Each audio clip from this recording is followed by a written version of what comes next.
Reborn. I am no longer obsessed with having a soldier husband. When I returned to life in the 20th century, I decided to put my sister's name on the marriage application. This time, I will make Paul happy. In this life, I was the one who gave my sister her wedding dress, the one who put the engagement ring on her finger. I was the one who facilitated each of their meetings. He took my sister to Beijing, and I, without a second thought, went to Shanghai to study, because in my past life, I was already over 50, and he and my son were still begging me to divorce, just to allow him and my sister to fulfill their final destiny together, reborn into this world.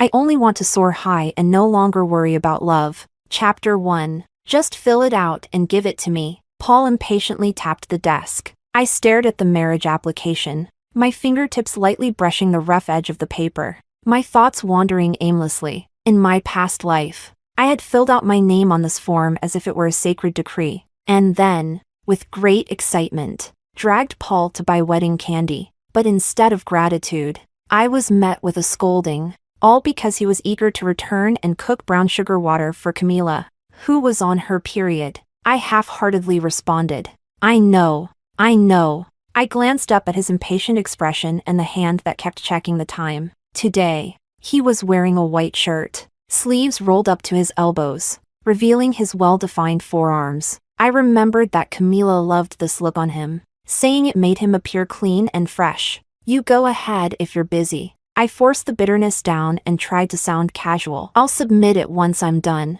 He seemed relieved, his tone softening a bit. Don't worry, since we're getting married, I'll take responsibility for you, he said. But you shouldn't be jealous of Camila anymore. If others find out, it'll be bad for her reputation. I fell silent. In my previous life, I explained this countless times, but to him, I was always the jealous, petty sister who couldn't accept her weak, kind-hearted younger sister. He didn't say anything more and hurriedly left. I took a deep breath, trying to calm the chaos in my heart, but my mind couldn't stop replaying the events of my past life. On our wedding night, he made up an excuse about taking care of his sick sister and didn't come home that night. When he traveled with the army, he only took Camila, saying she hadn't been to Beijing yet. Even on the day our son was born, Paul didn't have time to come. He was too busy comforting a divorced Camila, and just before his death, our son was still pleading with me in my ear, Mom, just divorce Dad. You're nothing compared to Aunt Camila. Dad has suffered so much staying with you all these years. Let him go. I looked at my indifferent husband by the bedside, silent. It was this dead silence that confirmed his thoughts. I bit my lip hard, and only when I tasted the blood did I slowly loosen my grip. No, this time, I wouldn't repeat the same mistakes.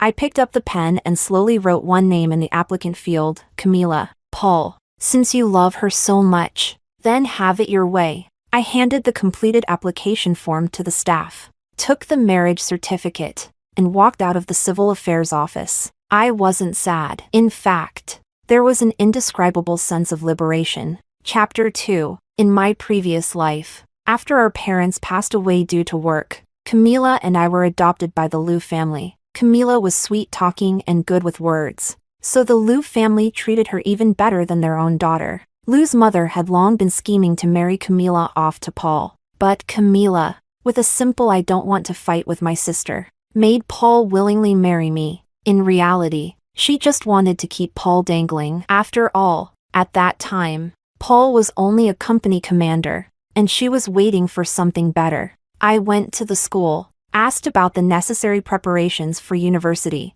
and inquired about living expenses and other issues before heading back home with peace of mind. When I returned to Paul's family quarters, I had just entered the door when I heard Camila's playful voice. Paul, if you come back to be with me instead of your sister, will she get upset? It's fine. I can visit her anytime, but every time you come, you always get so close to her. I'm worried about you being alone at home. Camila smiled happily, then feigned a sad expression and said, After you and my sister get married, will you still be good to me? Of course, Paul said firmly. Who else would I be good to if not you? If your sister treats you badly, I'll divorce her. I clenched my fists so tightly that I almost lost control of my emotions. So, Even after living a second life, hearing my husband speak so coldly to me still hurt. I composed myself, suppressing the ache in my chest, and walked into the room as if nothing was wrong. Paul came out of Camila's room,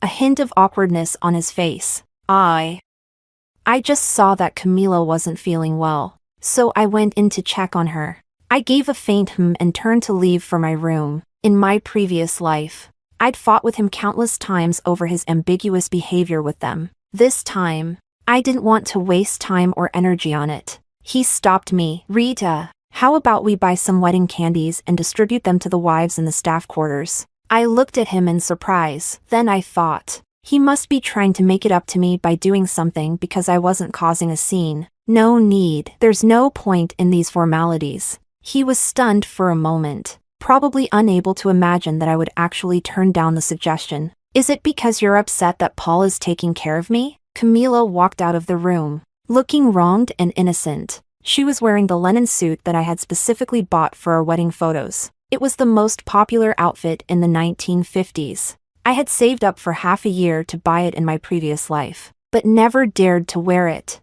Seeing my gaze, Camila quickly explained, I saw this outfit on your bed today, and I liked it, so I wanted to try it on. I forgot to take it off. She lowered her head, twirling her fingers, looking like a child who had done something wrong. Paul instinctively spoke. Rita, don't. I interrupted him, my tone calm. It looks good on you, so you can keep it. I never wore it anyway. I could still smell the faint traces of blood and sweat on the linen suit, and the memory of running home crying in the middle of the night came flooding back. Even now, it felt disgusting. In the surprised gazes of both of them, I returned to my room and locked the door. I took out my folder, inside which was my acceptance letter, South City University. I had always liked the South, especially since the finance major there was exactly what I wanted. In my previous life, I had given up my studies for Paul, content to stay home and serve my in-laws. This time,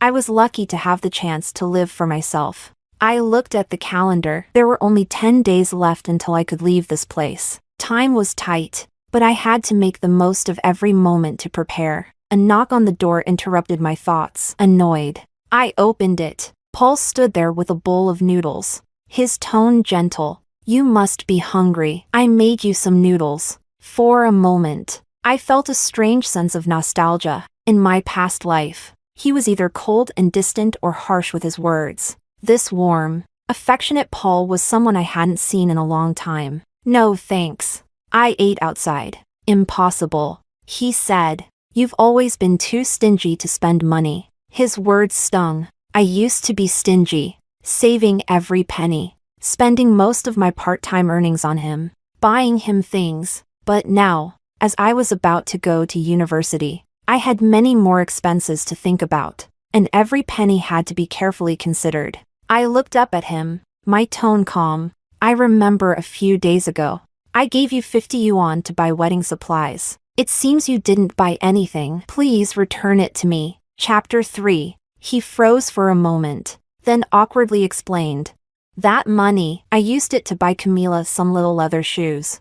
I couldn't help but sneer. It was so meaningless. Always the same thing. Well, never mind. I'm going to bed, I said, closing the door behind me. I'll give you the money tomorrow, he added, a hint of irritation in his voice. We're married. Do you really need to be so calculating? I couldn't help but snort. So, it's okay for you to spend my hard-earned money on someone else, and I'm not even allowed to be upset about it? He knew he was in the wrong but still muttered under his breath. Unreasonable. I couldn't be bothered to argue any longer and slammed the door shut. The next few days, I sold off some of the worthless belongings around the house, those keepsakes from my previous life. Full of memories. Looking at them now, they were just cheap junk. I packed them all up and sold them to a scrap collector for a little money. In the afternoon, I continued packing my things when Paul appeared in front of me, holding 50 yuan in his hand. He spoke stiffly.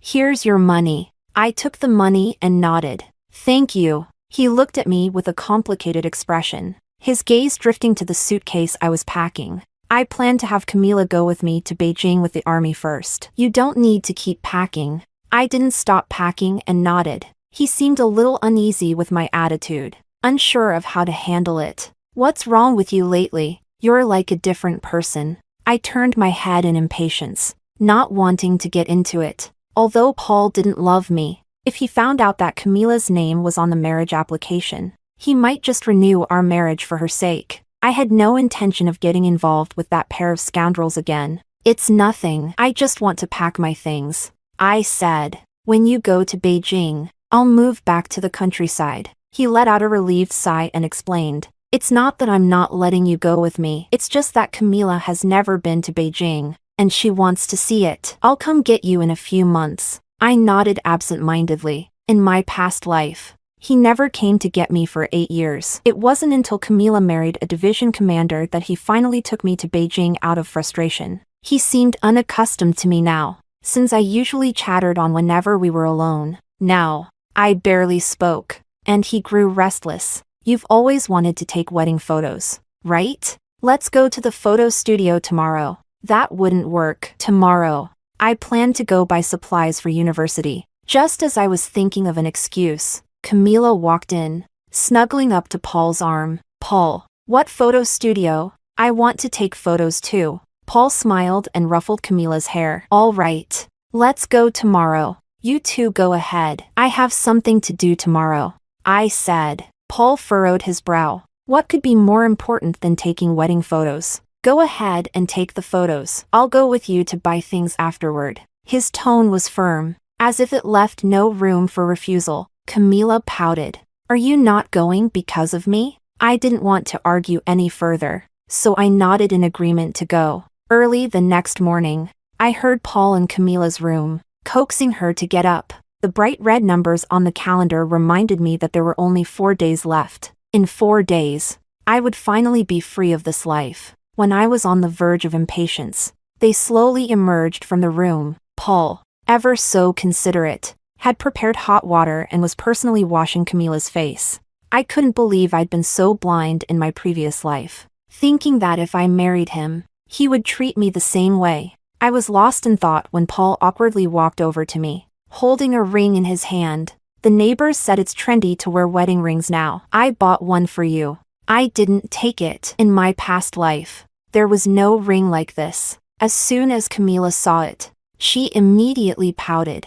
"It's so pretty. I want one too," I generously offered. "You can have it." Paul's face immediately darkened. "Stop joking. This is our wedding ring." Camila snatched the ring from him and slid it onto her finger, waving it in front of Paul. "Paul, does it look good on me?" Paul looked at Camila, his eyes full of affection, and smiled foolishly, nodding his head. Then, he turned to me, a little guilty, and whispered, "I'll buy you one next time." I nodded indifferently. I had heard his promises many times before, but none of them were ever kept. Chapter 4. At the photo studio, Camila took the first set of photos, including several couple shots. When it was my turn with Paul, the photographer raised his camera, only to awkwardly lower it. "Sorry, the film is used up," he said. I inwardly rejoiced, but kept a neutral expression. "Oh,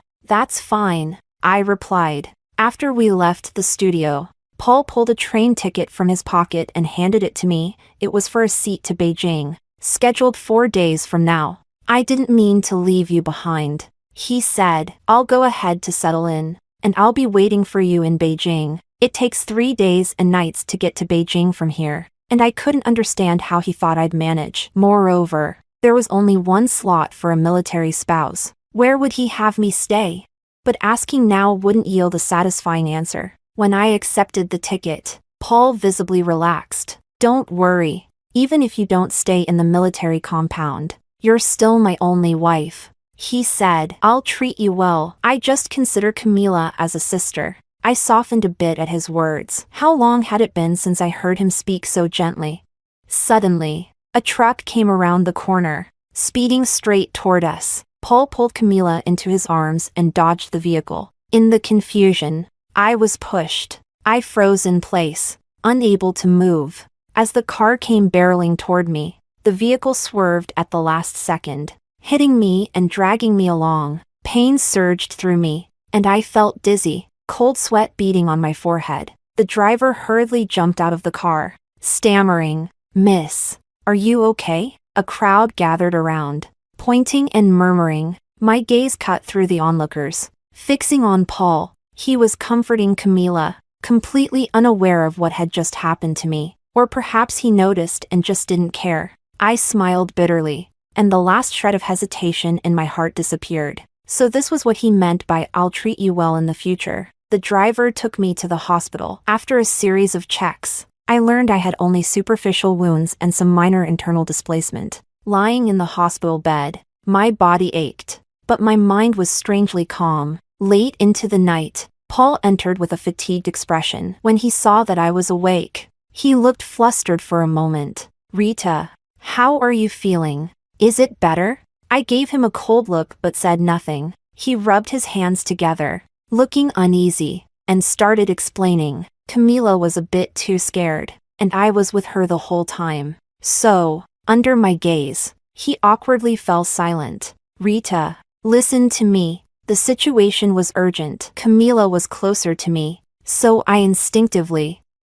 He paused, seemingly trying to find the right words. "I didn't know you were going to get hit." I interrupted him. "When are you going to Beijing?" He hesitated. "Tomorrow." "All right, I need to rest. You can go now." I closed my eyes, signaling that I wanted to be left alone. Paul seemed like he wanted to say more, but ultimately left. Sensing my discomfort, the next day, Lou's mother came. She brought a thermos and wore a big smile. "Rita, Paul asked me to come take care of you. How are you feeling now?" "Much better. Thank you, Mom." As she served me soup, she chattered on. "Paul, that boy, he's so careless. I wonder if he'll be able to take care of Camila properly." She stopped midway as if suddenly realizing something and awkwardly fell silent. "Mom, actually, it's Camila who married Paul." Lou's mother froze. After a long pause, she finally reacted. "What? What did you say?" I submitted Camila's name on the marriage application. Lou's mother was first stunned, then her face lit up with joy. "Rita, you're such a good child. I knew you were the most sensible." She excitedly grasped my hand. "Rita, thank you. Thank you for making this possible for them." I smiled faintly, but said nothing. Chapter 5. Helping you? No, it was helping myself. She was always inclined toward Camila, even in the past life. No matter how hard I tried to serve her, in her old age, she still left all her inheritance to Camila. "Mom, don't tell Paul or Camila about this yet." Lou's mother grinned from ear to ear. All right. Mom understands." "Then, what are your plans for the future?" "In a few days, I'll be leaving." I didn't disclose my specific destination. Lou's mother wanted to ask more, her mind full of their marriage issues. I closed my eyes, pretending to fall asleep. The day I was discharged from the hospital, I didn't notify anyone. Before I left, I wrote a letter to Paul. "Paul, by the time you read this letter, I will already be on a train heading south. I know you've always liked Camila, and I'm letting you two be together. Our fate is over. I wish you both happiness." I sealed the letter, along with the Beijing train ticket and our marriage certificate, and sent them to Beijing. I dragged my suitcase to the train station. The air in the southern city was moist and warm, and as I stood in front of the Shanghai campus, I felt a bit dazed. Walking through the campus, I felt as though I had been reborn. During the day, I sat in class, diligently listening and absorbing knowledge. At night, I worked at a small restaurant, serving dishes, washing dishes, and aching all over from exhaustion. But this fatigue made me feel grounded. A month later, I had gradually adapted to this busy but fulfilling life. Then, one day, I saw Paul downstairs at the dormitory. "Rita, why did you do this? Why did you put Camila's name on the marriage application? Why didn't you go to Beijing?" His tone was filled with anger and confusion. I looked at him coldly. "I don't want to live with someone else's husband in my heart. It's disgusting. Unbearable." He stared at me in disbelief. "How can you say such things? You weren't like this before." I turned my face away, my stomach churning. nausea rolling over me. I didn't want to look at him, not for a second. Paul, I just want to focus on my studies and start a new life. Camila is the one you've always wanted, right? You two should cherish each other. Please don't disturb me anymore. He angrily ran his hands through his hair. What nonsense are you talking about? I've always treated Camila like a sister. I sneered. What kind of siblings hug each other and steal kisses? I had once caught him kissing a sleeping Camila, that tender expression on his face. I would never forget. His face flashed with shame, but then he grew furious. Rita, stop spouting nonsense. Me and Camila are completely innocent. The sibling love you talk about is disgusting to me. Let me go, and let yourself go too. His face turned a dark shade, but he didn't know what to say. I remembered when I first arrived at the Liu family as a child. The fear of being dependent on others, making me afraid to even eat my fill. On nights when hunger overwhelmed me, I would secretly sneak out to eat leaves from the garden. And Paul saw me. He shared his snacks with me and comforted me. Rita, don't be afraid. I'll protect you from now on. That warmth back then made me fall for him, step by step. So, in my past life, even though Paul didn't love me at first, I was willing to marry him. In the following days, Paul still lingered around the school. I deliberately avoided him, not wanting to have any more dealings with him, but I didn't expect that he would go to the principal and demand my expulsion. When I was called into the principal's office, Paul was sitting stiffly. I was furious. Paul, what do you think you're doing? Why are you asking for my expulsion? I want you to come back with me. He stood up and walked toward me, reaching out to take my hand. I quickly stepped back, avoiding his touch. Go back? Go back and continue watching you and Camila all over each other? His expression froze, and then he angrily retorted. Rita, don't be ridiculous. We're still married. How is it right for you to run off to the south and stay away from me like this? I almost couldn't hold back my laughter at his shamelessness. Paul, your wife is Camila. The marriage certificate has her name on it. And the person you're thinking of is also her. His face darkened, gritting his teeth. That was a mistake. Mistakes should be corrected. My past behavior made you misunderstand. I won't act like that anymore. My heart sank. These familiar lines. He had said them in my previous life too. And what happened? He immediately went back to being all sweet with Camila. I turned to the principal and spoke earnestly. Principal, I really want to continue studying here. Please don't expel me. The principal looked at me, then at Paul, and after a brief pause, he said, Mr. Liu, since you have no relationship with Rita, you are not authorized to handle her expulsion. I finally breathed a sigh of relief. Paul wanted to say something, but the principal interrupted. Mr. Liu, if there's nothing else, please leave. I have work to do. Chapter 6. In the following days, Paul continued to haunt me. I was exhausted from his constant pursuit, and my studies were being affected. What made things even more troublesome was that Camila had also arrived. Paul, please, let's go back and get a divorce. I don't want this. I don't want to steal my sister's husband. I'm a bad person. She tugged at Paul's sleeve, crying in fits. Paul, with a heart full of sympathy, pulled her into his arms and gently patted her back. Camila, don't cry. It's not your fault. We'll go back right away. It's my fault for making you suffer. Camila, looking pitiful, pretended to kneel down. Sister, I'm sorry. Please don't be angry with Paul. I know it was a misunderstanding between Paul and me. Don't kneel. It's my fault for making you suffer. We'll go back now. As she said this, she shot me a glare,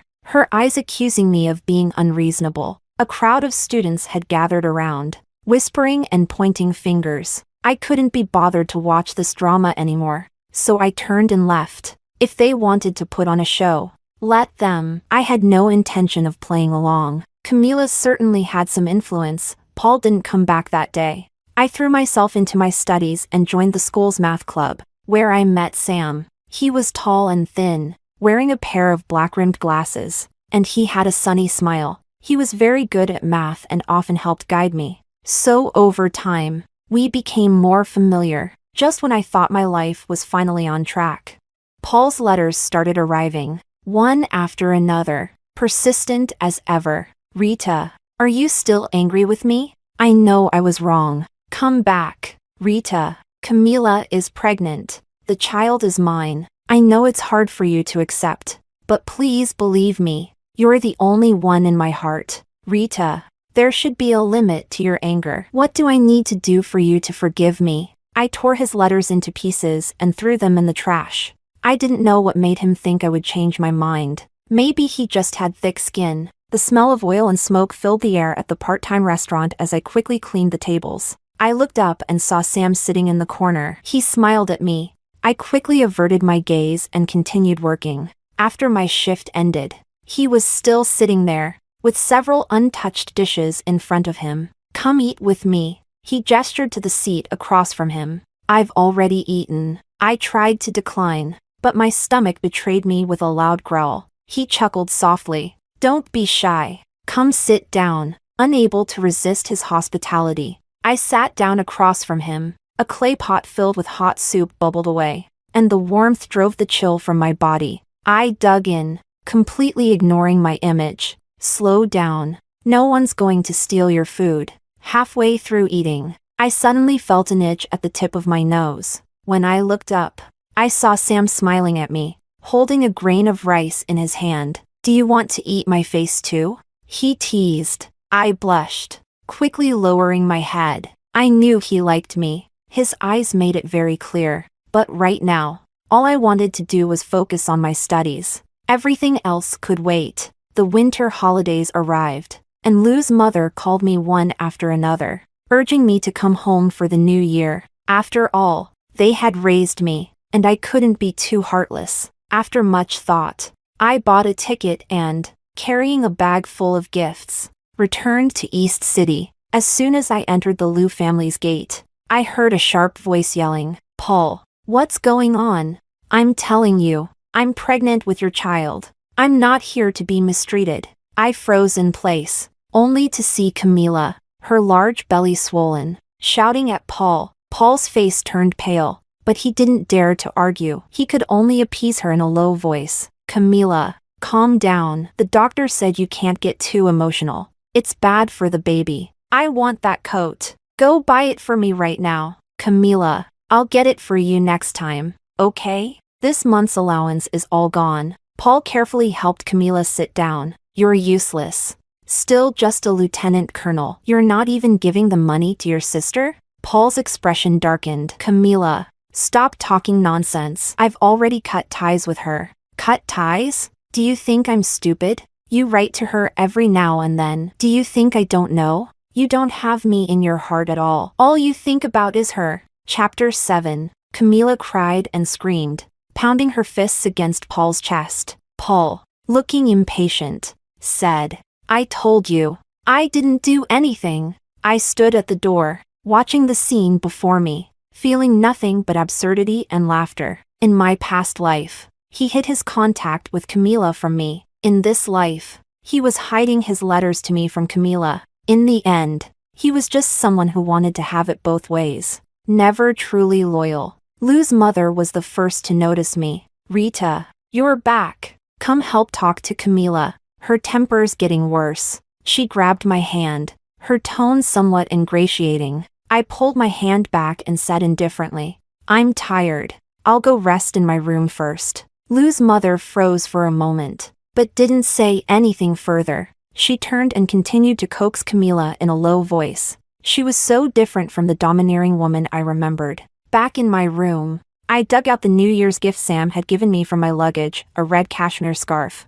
I wrapped the scarf around my neck and glanced at myself in the mirror, a smile tugging at my lips without my noticing. That evening, I heard a knock on the door. I opened it to find Paul standing outside, looking haggard and uneasy. Rita, can we talk? I stepped aside to let him in. He rubbed his hands together, gathering courage as he said, Rita, the wife I've always wanted is you. I've been waiting for you. Camila's temper's getting worse, and she's spending money recklessly. I couldn't help but scoff. Waiting for me? Paul, do you even believe your own words? You've been waiting for me while letting Camila get pregnant with your child. What exactly do you think I am? His face flushed red. his eyes full of panic. Rita, let me explain. I interrupted him. There's nothing to explain. You and Camila already have a child. What else is there to say? I wish you both a happy life and an early arrival of your child.